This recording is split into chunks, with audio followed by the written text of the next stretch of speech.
Ազգային ժողովի մեծարգո նախագահ, հարգելի գործընկերներ, ափսոս ժամանակը ընդամենը 10 րոպե, այս երկու օրերի քննարկումը ինձ մոտ վերահաստատեց այն համոզմունքը, որ մեր ընդդիմադիր գործընկերները իմ թեկնածության հետ կապված հակափաստարկ եւ ասելիք չունեն։ Ամեն ինչ իմ թեկնածության իմ հետ փոխկապակցված անձանց շուրջ, բայց ոչինչ իմ գործունեության վերաբերյալ։ Բայց մի բան կա, որ ունեն, հատկապես Հայաստան Դաշինքի իմ գործընկերները, նրանք վախ ունեն։ Դուք վախենում եք, հարգելի գործընկերներ, որ ես այստեղից բարձրանամ այստեղ։ Դուք շատ ուժեղ վախ ունեք դրանից, եւ ես ուզում եմ ձեզ հանգստացնել։ Հանգիստ եղեք, եթե ես ընտրվեմ, խոստանում եմ ձեզ համար ապահովել հաճելի ժամանց այս նիստերի դահլիճում։ Ինչի վախ ունեք ինձանից, որովհետև կներեք, դուք 5 տարի ինձանից փախած եք մանեկել։ 5 տարի շարունակ, երբ որ եկել է քաղաքացիական պայմանագիր խմբակցության անունից ելույթի ժամանակը, իսկ ես 90% դեպքերում ես եմ ելույթ ունեցել, երբ որ ես այնտեղից սկսել եմ մոտենալ այստեղ, դուք դահլիճից փախել եք, ժողովուրդ։ Ձեր մի մասը ինձ ասել է, պարոն Կոջարյան, գնանք ծխենք էլի, բան սենց, այս սենց երեխայական արդարացումներով։ Դուք փախել եք դահլիճից, վախեցել եք։ Բայց նույնիսկ այս դեպքում, հարգելի գործընկերներ, ես ուրախ եմ արձանագրել, որ կարևոր հետք եմ թողել ձեր քաղաքական ինքնության վրա։ Օրինակ, դժոխքի սաունդթրեքը ինքն իր մասին հիշեցրեց։ Այդ թե տարիներ անց երեխաները, պատանիները ցանկանան իմանալ, ով է եղել Քրիստինե Վարդանյան անունով ազգային ժողովի падգամավորը։ Նրանք ընդհանրապես պետքա search անեն դժոխքի սաունդթրեք արտահայտությունը եւ կիմանան, որ դա եղել է Քրիստինե Վարդանյանը։ Ճակատագրի հեգնանքով Տիկին Վարդանյան, որքան էլ որ դուք ինձ չսիրեք, դուք պատմության մեջ ամենաշատը մնալու եք շնորհիվ ինձ, Տիկին Վարդանյան։ Եվ դա ինձ համար հետաքրքիր եւ միևնույն ժամանակ հաճելի փաստ է։ Որքան էլ որ դաշնակցությունը չհավանի իմ թեկնածությունը, բայց քաղաքական հայդուկ արտահայտությունը, որ ներեք պարոն Խաչատրյանը այստեղ չդիմացավ եւ կրկնեց, որը ես եմ դրել շրջանառության մեջ, անընդհատ ձեզ հետապնդելու է պարոն Խաչատրյան։ Եվ ես կարող եմ բազմաթիվ արտահայտություններ ասել Աճարյանի բառարանից, չգիտեմ այլ բառարաններից, բայց դա դարձել է ձեր քաղաքական ինքնության կարևոր եւ անբաժան մասը եւ ես դա իսկապես ինձ համար հաճելի է։ Եվ ես պատկերացնում եմ ձեր վախերը, ասում եք, հապա որ հիմա հելա հոսավնդե, բա ինչ ա լինելու ժողովուրդ։ Հիմա ես մի շատ կարճ արձագանք կանեմ հայփոստի վերաբերյալ, որտեղ այնուամենայնիվ մի երկու բան ա ասվել, որի շուրջ պետքա ես խոսեմ։ Դիվիդենդների հետ կապված պարոն Կարապետյան, ըստ հրապարակված հաշվետվության, դուք հիմա չեք լսում, բայց մամուլը հուսով եմ այդ վերնագիրը եւս կտանի, հայփոստի կառավարման, իմ կնոջ կառավարման ժամանակաշրջանում հայփոստը վճարել է պետությանը 1 միլիարդ դրամի դիվիդենդ։ Սա մեկ։ Ըստ հրապարակած նորից տվյալների 2024-25 թվականներին հայփոստի ֆինանսական արդյունքը բարելավել է 900 միլիոն դրամով։ Սա երկու։ Երբ որ դուք խոսում եք հայփոստի կառավարման արդյունավետության մասին, այս երկու թիվը 1 միլիարդ դրամ դիվիդենդ եւ 900 միլիոն դրամի, գրեթե 1 միլիարդ դրամի ֆինանսական ցուցանիշների բարելավումը, դա Հայկ Կոջարյանի կնոջ աշխատանքի արդյունավետությունն է։ Երեք պարոն Մանուկյանը այստեղ նաեւ հայտարարագիրը վերցրել էր Պարոն Մանուկյան, դուք ես որքան գիտեմ, ինձ ասացին, որ դուք տնտեսագիտության թեկնածու եք։ Եթե այդպես է, խայտարակություն է դա։ Նախ ուզում եմ ասել այդ 5 միլիոն դրամը, որ ասում եք, այս ինչ 5 միլիոնը մայրության նպաստի 5 միլիոն է, այլ եկամուտները բաժնում։ Երկրորդը, որ ասում եք, ինչի չի իջել բանը, մայր գումարը, հայտնի բան է, ժողովուրդ ջան, 4-րդ դասարանի երեխեն էլ գիտի, որ մարդիկ գնում են հիպոթեկով բնակարան ձեռք բերելու, վարկի մարման բանկա, անունիտետային, կարծեմ այդպես է կոչվում, մարման բանկա, տրամաբանություն կա, որ սկզբից տոկոսներից է գումարը գնում, հետո նոր մայր գումարից։ Ախր ոնց կարելի է այսքան պրիմիտիվ բանը չիմանալ, գալ եւ այստեղից ես բան անել, ինչ որ որտեղից իմանա, չնայած ես նայում եմ, իրոք էլի ափսոս չէր Արծվիկ Մինասյանը, տարել է գեսի մուրեք դրել Արծվիկ Մինասյանին, խնդրեմ։ Հիմա տան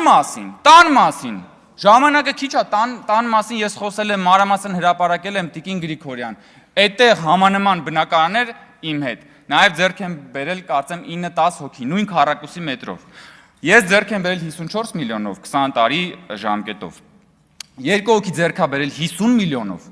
Մնացած մոտ 6 հոգին ձեռք է բերել 55 միլիոնով։ Սրանք բոլորը այդ բան եկամտահարկի բանում են։ Եվ ընդամենը 1 հոգի է պատմության ընթացքում այդ ժամանակաշրջանի, երբ որ ես հրապարակում էի այդ թվերը, որ ձեռք է բերել 60 միլիոնով։ Եթե 75 միլիոն է այդ տան արժեքը, ես ձեզ հենց հիմա հրապարակային օֆերտա եմ անում, Տիկին Գրիգորյան, վաճառեք այդ տունը 75 միլիոնով, այնը 20 միլիոնը տալիս եմ ձեզ, տարեք այն ինչ կեղծ ծնանկացման թեմա կար, գնացեք փակեք, ամոթել է այդ պատմությունները։ Եթե կարա, եթե որևէ մեկը կարա այդ տունը 75 միլիոնով վաճառի, հենց հիմա հրապարակային օֆերտա եմ անում։ Ձեր նման լրագրողներին, ովքեր որ կարան, խնդրեմ։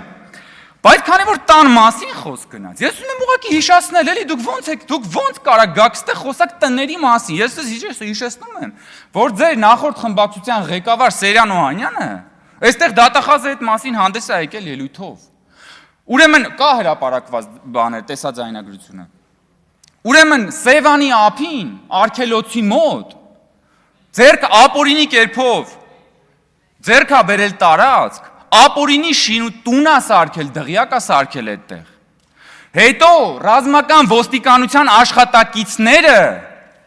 տարիներ շարունակ պահակություն են արել այդ տանը, հասկանում եք, ու այդ ձեր դեմքն է հարգելի գործընկերներ, ու դուք դեռ բարոյական իրավունք եք ձեզ վերապահում գալ եւ խոսալ մեր հիպոթեկով տների մասին, լուրջ եք ասում։ Դուք գնացեք խոսացեք Սերյան Օհանյանի այդ բաների արկածների մասին եւ որտեվ դա ձեր քաղաքական ինքնությունն է։ Դուք Սևանի ափին տարածք զավթող դղյակ սարքողներ եք։ Դուք ռազմական, դուք զինվորներին ձեր տներում պահակություն անողներ եք։ Ինչի մասին է խոսքը։ Պարոն Ղազինյանը որ ասեց Սամվել Կարապետյանի նկատմամբ հետապնդումները սկսվեցին եկեղեցու հետ կապված դեպքերից հետո, քանի որ դուք ձեր ինքնության եւ ընդհանրապես այս բարոյագիտական քննարկումների առանցքում միշտ դնում եք եկեղեցին, ես ուզում եմ այդ միջև գալը ձեր ասացին, ես ուզում եմ հերվից միասին գանք մի հատ պատմություն պատմելու։ Ուրեմն, եթե չեմ սխալվում, 2014 թվականն է, Տավուշի մարզի Կողբ գյուղում բացվում է եկեղեցի, օծվում է եկեղեցին, եկեղեցին անվանվում է Սուրբ Հովհաննես եկեղեցի։ Եկեղեցին, հարգելի գործընկերներ, կառուցում է Տավուշի նախկին մարզպետ այդ ժամանակաշրջանի Հովիկ Աբովյանը։ Սուրբ Հովհաննես եկեղեցին, որ կառուցել է Հովիկ Աբովյանը։ Շնորհակալ ենք, որ գոնե Սուրբ Հովիկ չեն դրել եկեղեցու անունը։ Եթե ձեզ թվում է, որ դա շատ անհավանական կարող է լինել Սուրբ Հովիկը, հետևեք պատմության ընթացքին եւ դուք կհասկանաք, որ դա ամենևին անհավանական չէր։ Եվ ուրեմն այդ օծման օրն է, օծմանը եկել են բանն է, Հովիկ Աբովյանն է կանգնած, անձամբ եկել է օծմանը Սերժ Սարգսյանը, Գարիկին երկրորդի կոնդակով, ուրեմն Հովիկ Աբովյանը պարգևատրվում է հայ եկեղեցու բարձրագույն Գրիգոր Լուսավորիչ ուրեմն բանով, շքանշանով, եւ այսպես ուրեմն միջավայրը շատ հոգեվոր ուրեմն աուրա է տիրում եւ պատին այնտեղ նաեւ եկեղեցում կախված է Լեոնարդո դա Վինչիի խորհրդավոր ընթրիքը նկարը։ Ես ուզում եմ դուք ես ուզում եմ դուք պատկերացնեք էլի այդ աուրան։ Եկեղեցին, Հովիկ Աբովյանը, Սուրբ Հովհաննես եկեղեցին, Սերժ Սարգսյանը, կոնդակը, Գրիգոր Լուսավորիչը, խորհրդավոր ընթրիքը պատի վրա, դա Վինչին եւ գնում ենք Քրիստոսն է մեջտեղում, Քրիստոսի կողքը առաքյալներն են, ասենք, չգիտեմ, Թադևոսը, Մաթեվոսը, Բարդողոմեոսը, եւ մեկ էլ հասնում ենք հաջորդին ու տեսնում ենք մարզպետ Հովիկ Աբովյանն է։ Հովիկ Աբովյանը մարզպետ, Ժոր, դուք ծիծաղալու է, չէ, լացելու է պարոն Վարդանյան։ Էսա կասեմ, էսա հիմա Ղազինյանն ասում է, էսի մեծ ինչ կապ ունի, հələ սպասեք, պարոն Ղազինյան։ Ու ափսոս ժամանակս քիչ է։ Ես ձեզ խոստացել եմ, որ հաճելի է լինելու ձեր համար, եթե ես ընտրվեմ։ Եվ ուրեմն, ու անգամ դա Վինչին նկարի մեջ լուսապսակ չի դրել։ Բայց չգիտես ինչու, բանի Մայրաթորի նկարիչը Հովիկ Աբովյանին բանովա լուսապսակով է նկարել։ Հաջորդ օրը լրագրողը զանգում է բան, նկարչին, նկարիչը ասում եմ, դա նկարիչը Մայրաթորի նկարիչն է։ Լրագրողը զանգում է, բարև, դուք եք նկարել, հա ես եմ նկարել, ասում է բակներեք էլի, խի եք բանին, Հովիկ Աբովյանին մցրել բանի մեջ։ Հա, չեմ հասցնի, հաջորդ նիստերը հլենքան նիստ ունենք։ Ասում է, խի եք մցրել խորհրդավոր ընթրիքի մեջ, ասում է, ուզում էի անակնկալ մատուցել։ Բախտներս բերել է, որ հանկարծ շատ հեռուն չի գնացել, թե չէ Քրիստոսի տեղը պատկերացնում եմ ինչ անակնկալ էր մատուցելու հաշվի առնելով Սերժ Սարգսյանի ներկայությունն այդտեղ։ Հիմա այն որ պարոն Ֆարմանյանը ասեց, որ գնացել եք Վեհարան։ Վեհարանում